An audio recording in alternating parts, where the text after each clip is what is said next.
Bríd, welcome to People in Legal. Thank you, David. Thank you for having me. How's the event been? The event has been really good. It has been lovely catching up with peers and colleagues. And I think what's nice about it is we've sort of gone past the point of conceptualizing and people talking about AI in theory and pie in the sky to actually having experiences and stories and things that have worked and things that haven't worked. And I've got like last night at 11 p.m. I made a little video of me pretending to work in a client's office in Switzerland, and I've been showing people my video, and they've been like also making their little videos and like the stuff. And I know that's not a great legal application, but you know, good story. Stuff that gets people excited. And really introduce yourself to those are probably the very few people in our audience that may not know you.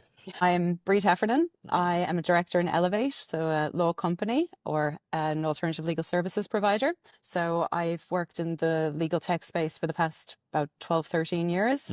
I was a solicitor by trade and moved to Australia and got into the wonderful world of legal tech. I've worked in litigation support bureaus like Law & Order, Leap Legal Software for a good few years, Relativity, LawView, and been in 𝗹𝗵 for a year and a half. So Brilliant. Working across the broad spectrum of legal services. I can sort of see where all those different roles and places you've actually done have actually led you where you are today. Absolutely. They've really complemented the current broad role that I have in 𝗹𝗵. So the ability to speak to the different tech, which I'm really passionate about. There's not very many contract management systems or e-discovery systems I don't have a fairly good, decent feel of.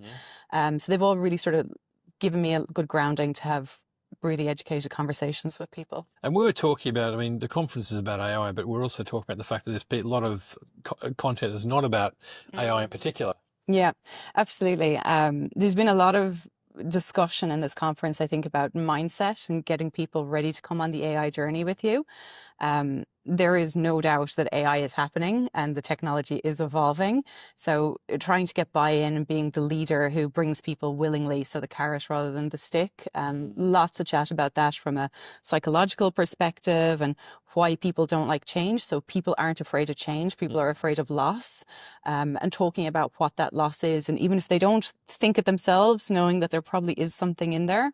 So that's been really interesting because without the right change management and attitude, it's very hard to make a lasting change. I guess what you do right now, that's challenging. You've got to go there and point out to people better ways of actually doing things that are going to work for them. And yeah, obviously using AI as well, but tell us about that. Yeah, so my entire job is change. So changing what people do. So I will go in and meet people and ask them what are their problems, like what is the challenges they're facing in their law firm or legal department.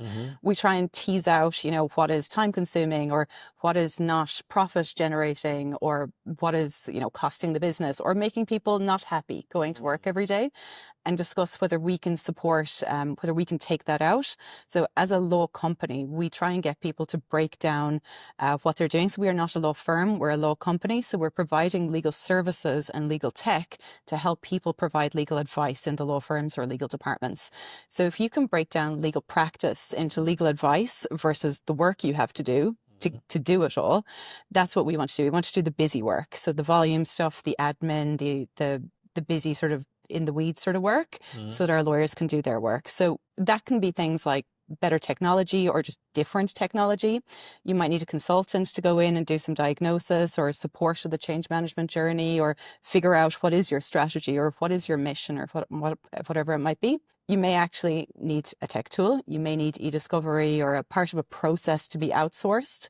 There's a lot of times that outsourcing can actually be more economic to a business than keeping everything in-house.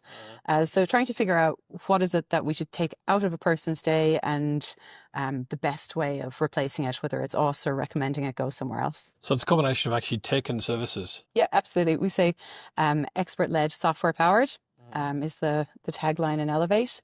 And that's what I think makes it really interesting. The tech now is enhanced by AI, but not everything needs AI. And that's been really interesting. Like for years, we've had things like technology-assisted review and e-discovery. And even with like when you test 𝗪, technology-assisted review, versus some of the AI tools that are out there, 𝗪 will actually still win a lot of the time in terms of, certainly in terms of price, but often in terms of accuracy and output.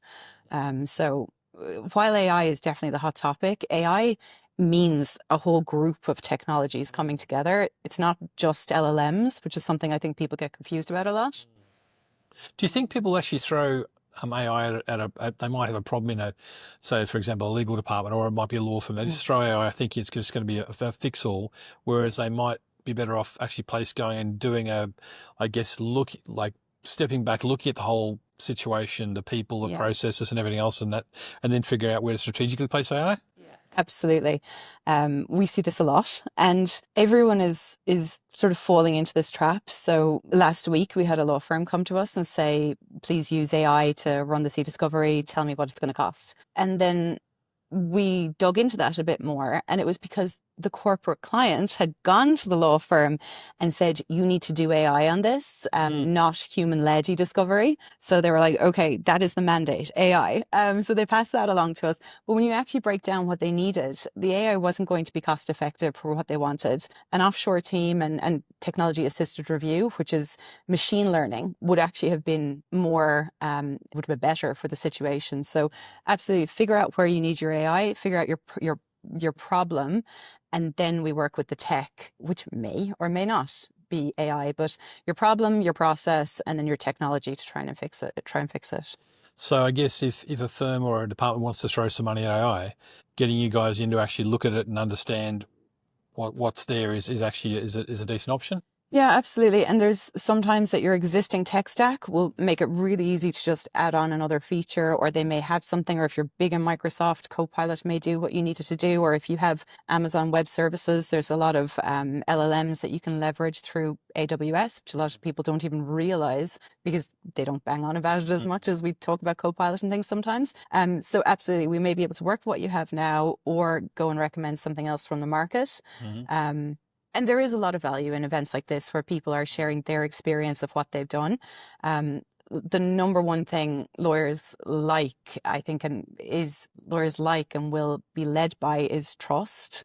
Trust is just so core to everything you're doing. You could have the best, shiniest demo in the world, but if people haven't heard about you and they don't know the brand, and they'll be very slow to sign up to something. So that trust, events like this foster trust and relationship building and word of mouth, which is just invaluable for spreading the word of technology and innovating. You say lawyers love to be second. Nobody wants to be the first person, but a lot of lawyers like to be second. So, do you think lawyers trust AI?